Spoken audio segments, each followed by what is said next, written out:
Hey guys, Shadowlands back with another commentary. Today I wanted to go over a common combat arms problem that, it gets complained about in clan wars and pubs, morely in pubs, but, it's all over the place. Today we're going to be talking about team stacking.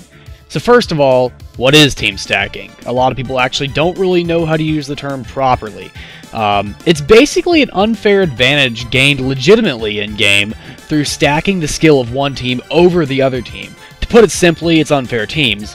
But for an example, let's try pitting the 49ers against a team of kindergartners. That's basically the equivalent. You take players that are really skilled and put them against players that aren't very skilled. A lot of times it's the same with ranks, where you have all yellow ranks versus all major plus. And it's usually pretty blatant when it happens, although that's not always the case. It can be in-game where one team ends up, they may all be colonels, but one team goes like 140 to 80 or something. I'd say if there's more than half of the points worth of, score, that's probably a team stack. In fact, anything beyond the 140 to 100 point below that would probably be considered team stacking in my head. After that, it could just be a combination of bad luck or teamwork, not actually bad players or even terrible team stacking.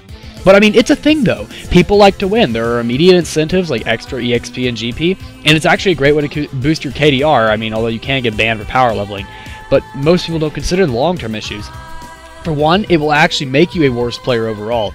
It won't help you with rushing because you aren't getting the experience of dodging a full team of players sometimes. A lot of time team stacking comes with like 8 players versus 3, and it's not based on rank or even skill, it's based on the sheer number of players.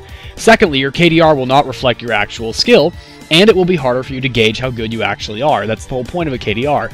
This is also complicating the hacker issue, technically, where many players with the 4.0 KDR actually just farm on team stacks and don't actually hack. Now granted, I wouldn't say that makes up a lot of players. That's probably only, 30% of them total, and I mean, that's an absolute most. That's actually pretty exaggerated, but psychologically, team stacking is also, it's a contributor to the mentality of being better than you are. It's not very difficult to sit in someone's base and snipe noobs walking out like in golf server. People begin to think they're better than they actually perform, which can lead to rage kicking and hackusating falsely when killed. To a small degree, 10% maybe this contributes to the crappy e-modding Combat Arms has. So you want to really enjoy Combat Arms, or any game for that reason, then play with a grain of skill, get better, and don't team stack. This applies to Call of Duty, Combat Arms, and any FPS games or even strategical games that you play. So, I mean, really, anything you play this can apply to. But thank you guys for watching. Please rate, comment, subscribe, and I will see you guys in the next video. Shadowlands out.